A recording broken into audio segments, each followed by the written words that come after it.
ಪೂಜ್ಯಾಯ ರಾಘವೇಂದ್ರಾಯ ಸತ್ಯಧರ್ಮರತಾಯ ಚ ಭಜತಾಂ ಕಲ್ಪವೃಕ್ಷಾಯ ನಮತಾಂ ಕಾಮಧೇನುವೆ. ನನ್ನ ಸಮಸ್ತ bits of India Kannada channel ವೀಕ್ಷಕರೆಲ್ಲರಿಗೂ ಕೂಡ ವಿಭಾ ಶೆಟ್ಟಿ ಮಾಡುವ ನಮಸ್ಕಾರಗಳು.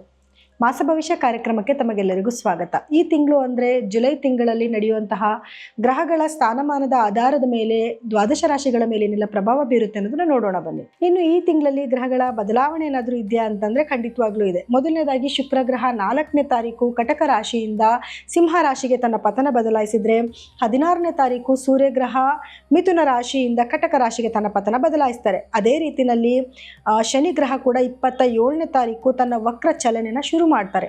ಇನ್ನು ಗ್ರಹಗಳ ಸ್ಥಾನ ಹೇಗಿದೆ ಬೇರೆ ಬೇರೆ ಗ್ರಹಗಳದ್ದು ಅಂತ ನೋಡಕ್ ಹೋದ್ರೆ, ಇನ್ನು ಕುಂಭ ರಾಶಿನಲ್ಲಿ ರಾಹು ಗ್ರಹ ಸ್ಥಿತನಾಗಿದ್ದು, ಮೀನ ರಾಶಿನಲ್ಲಿ ಶನಿ ಗ್ರಹ ಸ್ಥಿತನಾಗಿರ್ತಾನೆ.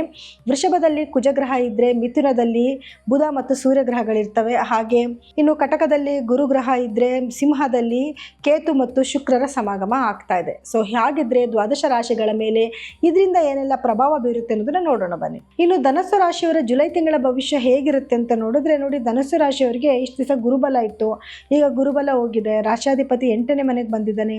ಏನಾಗುತ್ತೋ ಎತ್ತಾಗುತ್ತೋ ಅಂತ ಒಂದು ಸ್ವಲ್ಪ ಮನಸ್ಸಲ್ಲಿ ಆತಂಕನೂ ಕೂಡ ಇರುತ್ತೆ. ಅಂತ ಮೇಜರ್ ಪ್ರಾಬ್ಲಮ್ಸ್ ಏನೂ ಆಗೋದಿಲ್ಲ.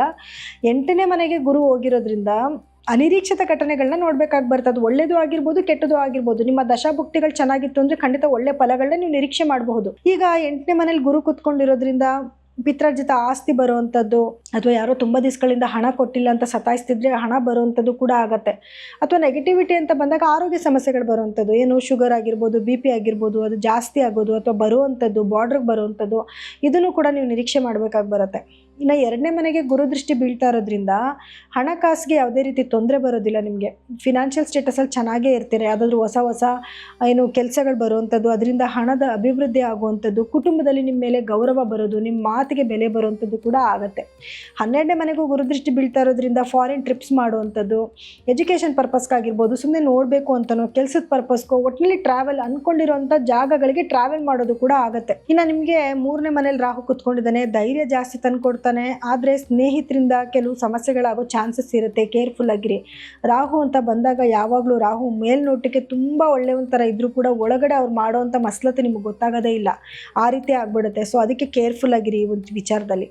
ಇನ್ನು 4ನೇ ಮನೆ ಅಂತ ಬಂದಾಗ ಶನಿ ಕುತ್ಕೊಂಡಿರೋದ್ರಿಂದ ತಾಯಿ ಆರೋಗ್ಯಕ್ಕಷ್ಟು ಒಳ್ಳೇದಲ್ಲ. ಆದರೂ ಗುರುದೃಷ್ಟಿ ಬೀಳ್ತಾ ಇರೋದ್ರಿಂದ ಸ್ವಲ್ಪ ರಿಲ್ಯಾಕ್ಸೇಷನ್ ನೋಡ್ಬೋದು. ತಾಯಿಯ ಆರೋಗ್ಯ ಸುಧಾರಿಸ್ಕೊಳ್ಳುವಂಥದ್ದು ಅಥವಾ ತಾಯಿಯಿಂದ ಏನಾದರೂ ನಿಮಗೆ ಲಾಭಗಳು ಬರುವಂಥದ್ದು. ಇನ್ನು ಭೂಮಿನಲ್ಲಿ ಲಿಟಿಗೇಷನ್ಸ್ ಏನಾದರೂ ಇತ್ತು ಅಂದರೆ ಅದೆಲ್ಲ ಕ್ರಮೇಣ ಕ್ಲಿಯರ್ ಆಗೋದು, ಅದನ್ನು ಕೂಡ ನೀವು ನಿರೀಕ್ಷೆ ಮಾಡಬಹುದು. 6ನೇ ಮನೆಗೆ ಕುಜ ಕುತ್ಕೊಂಡಿರೋದ್ರಿಂದ ಏನು ನಿಮಗೆ ಕುಜ ಬಂದು ನಿಮಗೆ 12ನೇ ಮನೆ ಅಧಿಪತಿನೂ ಕೂಡ ಆಗ್ತಾನೆ. ದುಸ್ಥಾನಾಧಿಪತಿ ದುಸ್ಥಾನಕ್ಕೆ ಬಂದಿದ್ದಾನೆ. ರಾಜಯೋಗ ಅಂತ ಹೇಳ್ತೀವಿ ನಾವು ಅದಕ್ಕೆ. ಮತ್ತು ನಿಮಗೆ ಕೆಲಸಗಳಲ್ಲಿ ಯಾರಾದರೂ ವರ್ಕ್ ಮಾಡ್ತಾ ಇದ್ದಾರೆ ಅವ್ರಿಗೆ ಸ್ವಲ್ಪ ಕೆಲಸದಲ್ಲಿ ಕಿರಿಕಿರಿಗಳು ಜಾಸ್ತಿ ಆಗುತ್ತೆ. ಮೇಲಧಿಕಾರಿಗಳಿಂದ ಏನಾದರೂ ಪ್ರೆಷರ್ ಬರುವಂಥದ್ದು, ಏನಾದರೂ ಸಣ್ಣ ಪುಟ್ಟ ತೊಂದರೆಗಳನ್ನ ಕೊಡ್ತಾರೆ. ಆದರೆ ಯಾರೆಲ್ಲ ರಿಯಲ್ ಎಸ್ಟೇಟ್ ಬಿಸ್ನೆಸ್ ಮಾಡ್ತಾ ಇದ್ದಾರೆ ಅವರು ಅದರಲ್ಲಿ ಖಂಡಿತವಾಗ್ಲೂ ಸಕ್ಸಸ್ನ ನೋಡಬಹುದು. ಇನ್ನು 7ನೇ ಮನೇಲೆ ಸೂರ್ಯ ಮತ್ತು ಬುಧ ಕುತ್ಕೊಂಡಿರೋದ್ರಿಂದ ಗೌರ್ಮೆಂಟಿಂದ ಆಗಬೇಕಾಗಿರೋ ಎಲ್ಲ ಕೆಲಸಗಳು ಸರಾಗವಾಗಿ ಆಗುತ್ತೆ. ಆದರೆ ಗಂಡ ಹೆಂಡತಿ ಮಧ್ಯದಲ್ಲಿ ಸಣ್ಣ ಪುಟ್ಟ ಭಿನ್ನಾಭಿಪ್ರಾಯಗಳನ್ನು ಕೂಡ ಎದುರಿಸಬೇಕಾಗಿ ಬರುತ್ತೆ. ಯಾಕೆ ಅಂತಂದರೆ 7ನೇ ಮನೆ ಅಧಿಪತಿ ಬುಧನೂ ಕೂಡ ಅಲ್ಲಿ ಕಂಬಸ್ಟ್ ಆಗೋದು ಅಥವಾ ರೆಟ್ರೋಗ್ರೇಡ್ ಆಗೋದಾಗಿರ್ತಾನೆ. ಸೂರ್ಯ ಅಂತಂದ್ರೆ ಶಾಖ ಜಾಸ್ತಿ, ಕೋಪ ಜಾಸ್ತಿ, ಹಠ ಜಾಸ್ತಿ. ಅದರಿಂದ ನಿಮಗೂ ಕೋಪ ಜಾಸ್ತಿ ಆಗಿರುತ್ತೆ. ನೇರವಾದ ದೃಷ್ಟಿ ಬೀಳ್ತಿರೋದ್ರಿಂದ ನಿಮ್ಮ ಸ್ಪೌಸ್ಗೂ ಕೂಡ ಕೋಪ ಇರುತ್ತೆ.